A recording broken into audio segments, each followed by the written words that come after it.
Olá, minhas amigas e meus amigos, mais um programa Empreender. E hoje, com um grande prazer, estou recebendo aqui o Fernando, que tem um programa Esporte Mania na Rádio Sportnet, Rádio Web. Eu já tive o prazer de ser entrevistado por ele e hoje vou entrevistá-lo. Fernando, por favor, eu quero te agradecer a sua presença, dizer que é um grande prazer tê-lo aqui. A gente sempre começa aqui pedindo para o nosso convidado falar um pouco da sua trajetória. Até primeiro, eu que agradeço porque agora estou devolvendo a visita, né? A amizade é assim, ele foi lá visitar, agora eu volto a visita. O Sportsnet é um site que começou com uma brincadeira, eu e mais 3 amigos, quando eu era treinador do Clube Atlético Taboão da Serra. A gente começou com uma brincadeira que a gente queria falar de futebol por causa de bronca com o Eurico Miranda, com o Ricardo Teixeira, o que não é nenhuma novidade no futebol brasileiro. Sim. E aí a gente falou, não, vamos escrever, começamos com um site lá, eu na época nem sabia mexer com nada, um amigo me ensinou, não, você copia e cola aqui, vai dar certo. Deu certo, no dia 10 de maio de 2000 colocamos no ar. Do site começamos a criar outras coisas e aí em 2001 nasceu o programa Esporte Mania, com os mesmos 3 doidos, eu, o Alex, o Rafael e o Bruno. A gente começou a fazer o programa, começamos numa rádio FM que tinha aqui em Taboão, uma comunitária, ou clandestina, não sei também, porque eu não verifiquei os documentos dele, né?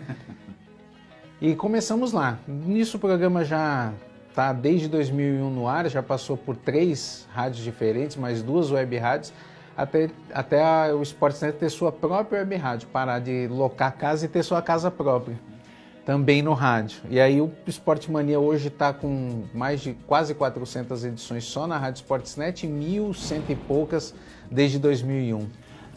Fernando, o nosso programa aqui, o intuito é conversar, é lógico, com todos, mas o nosso foco é o empreendedorismo, né? Eu sou um amante, eu fui presidente da Associação Comercial e eu sempre digo que a cidade só cresce com emprego e renda. Então, assim, eu sei que você é um palestrante motivacional, você montou a sua rádio com ousadia, porque eu acho que tem que ter ousadia mesmo para montar o seu negócio, né? Então eu queria que você falasse um pouco como é que surgiu quando é que você sentiu em juntar o jornalismo com a rádio, principalmente no esporte? Então, aí o meio web rádio até tem alguns dados interessantes para quem está empreendendo nessa área. A Cantar Ibope fez até uma pesquisa recentemente em 2017, 2018 também, onde hoje todo o nicho de audiência que existe no meio online, quando a gente fala de áudio, tirando os streamings de música, mas o web rádio mesmo. Hoje a web rádio ela é um nicho de 86% da audiência do país, 86%, quer dizer, ela tem mais audiência do que a rádio FM e a AM somadas no Brasil todo. Se a gente transferir isso para o mercado de trabalho do jornalismo, a gente está falando de um meio que hoje existe aproximadamente, só dentro do TuneIn, que é a maior plataforma de web rádios do planeta, que pertence à Google, tem cerca de 40 mil web rádios, só no Brasil. Então, quer dizer, é muita gente investindo e você tem um nicho de comércio muito grande. Por quê? Porque você precisa consumir produto, você precisa consumir equipamento. Aí você tem compra de equipamento, você tem profissionais que têm que se envolvendo, você tem produção de site, porque você tem que contratar um streaming, esse streaming tem que ter uma pessoa que controla esse servidor. Então há uma rede de consumo que está se criando muito forte. Tanto é que até te anunciando aqui em primeira mão, eu estou assumindo a presidência agora esse ano, que estamos fundando este ano, junto com mais 10 das maiores web rádios de São Paulo, a União Brasileira de Web Rádios. Está saindo agora juridicamente do papel. Que bacana. Que nós vamos fazer isso para quê? Para ajudar o pessoal que está montando as web rádios. Porque qual o problema da web rádio hoje? É a questão comercial. Comercialmente, a web rádio enfrenta um problema, por quê? Porque quando você se apresenta a uma empresa, mesmo você tendo todos os documentos, tudo certinho, eles te comparam aquela web rádio feita no fundo de quintal, que não tem documento, que não tem nada, e aí você perde credibilidade. Então nós estamos tentando criar não dão valor. Então a gente está tentando criar uma forma de separar o shoyu do trigo para tentar valorizar as web rádios que trabalham direito, que são muitas, na verdade. Vamos falar um pouco de empreender. Eu sei que você dá palestras motivacionais. O que você falaria hoje para aquela pessoa que, de repente, está sem emprego, ou aquela pessoa que quer realmente inovar, quer ser o próprio patrão, que às vezes o pessoal acha, eu vou ser patrão, não vou trabalhar tanto. Pelo contrário, vai trabalhar Vai trabalhar mais. Mas o que você, quais os conselhos que você, se é isso que a gente pode dizer, que você pode falar para aquela pessoa que está querendo empreender? Até isso cai dentro de um curso que eu estou lançando sobre empreendedorismo.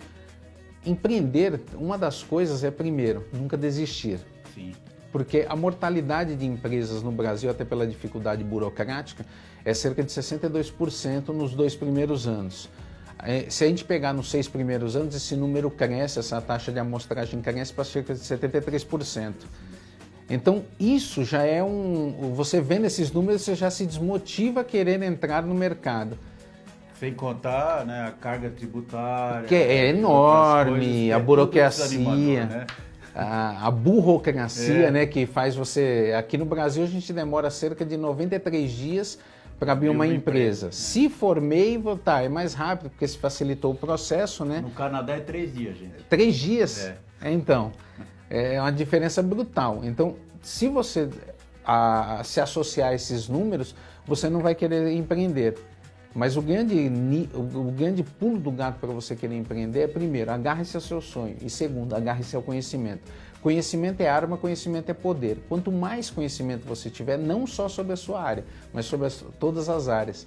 Até o pessoal ensina sempre em jornalismo que jornalista que só enxerga a área que quer escrever, ele está perdido, ele tem que ter visão 360. Sim, verdade. E o empresário que afunda, ele também tem esse problema, porque ele só quer enxergar o nicho dele. Eu sou contabilista. Aí ele só quer falar de contabilidade. Se ele não souber falar do resto, ele está... A gente fala muito isso aqui, porque o brasileiro, e assim, não é uma crítica, acho que até em termos de cultura, ele acha que ele não precisa planejar. Se ele conhecer o ramo, ele pode montar um negócio que ele vai ter sucesso.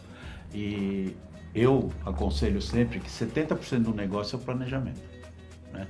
Total. E às vezes a pessoa fala, mas eu sou um bom cozinheiro, eu cozinho muito bem, todo mundo, vou montar um restaurante, estou feito. E não é assim. Né? Tem que ter o planejamento, porque o Brasil, infelizmente, eu digo infelizmente porque a carga tributária é terrível.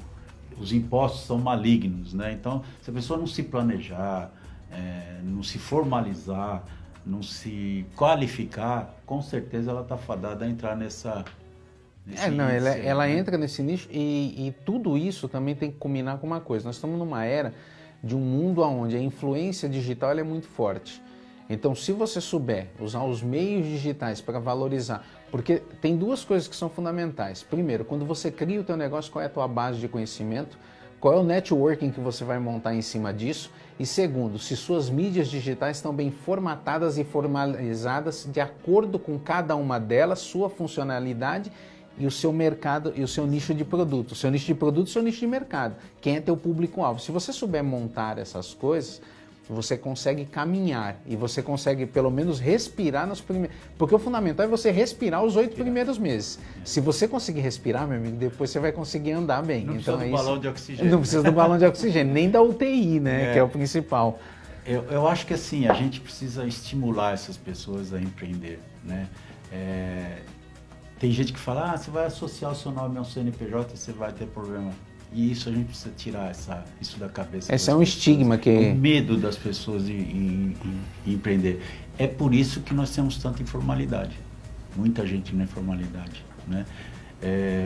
A gente vê os documentos, você mesmo falou, 90 dias para se abrir uma empresa. Num país de primeiro mundo é de 3 a 5 dias. Então, assim, desestimula qualquer um, né? Deixa eu falar, e suas palestras, né? Você, até para alguém, se tiver interessado, eu acho que você tem que ter essa motivação. E organização. A gente sabe que você fala muito sobre...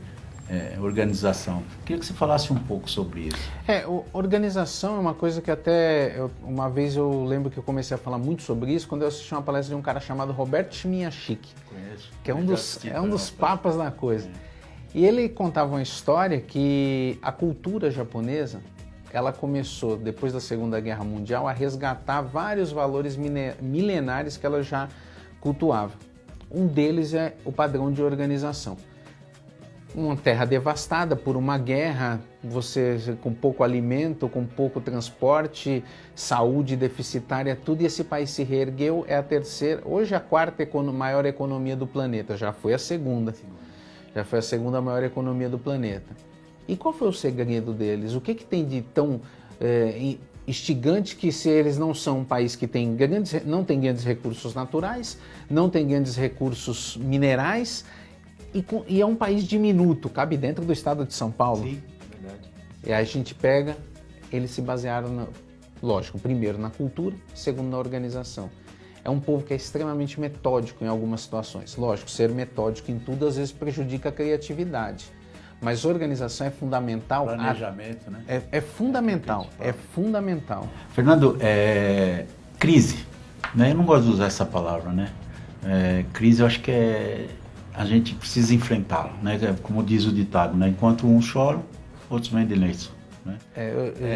Eu tive um professor que ele transformava a palavra crise, ele usava sempre a palavra problema. E ele falava assim: você vai ter problemas pro resto da sua vida, só tem um jeito de você não ter problema, morrendo. E ele brincava: eu rezo todos os dias para ter problemas todos os dias, porque o dia que não tiver mais problemas é porque eu morri. A crise é algo do capitalismo, ele é algo do capitalismo. O capitalismo, ele vive de crise, ele vive de crise. Se a gente pegar as 10 maiores corporações do mundo hoje, você pega, qual é a marca mais valiosa do mundo? É a Apple. A Apple surgiu aonde? Na crise do petróleo dos anos 70, que ela viu um nicho para usar a tecnologia para trazer as pessoas para investir em outro mercado, e ela veio. Eu costumo dizer assim, que a gente sai de uma crise entre outra, né? Sim, sempre. Esse negócio que o pessoal fala, então, tá em crise. Tá, realmente, às vezes a gente até sente, mas você não pode pensar só nisso. Então, a crise vai existir sempre, né? Depende da forma que você vê-la, né? É verdade, ela sempre vai estar acompanhando, porque ela faz parte da coisa da sazonalidade do mercado. A sazonalidade do mercado, ela se baseia em quê? Especulação.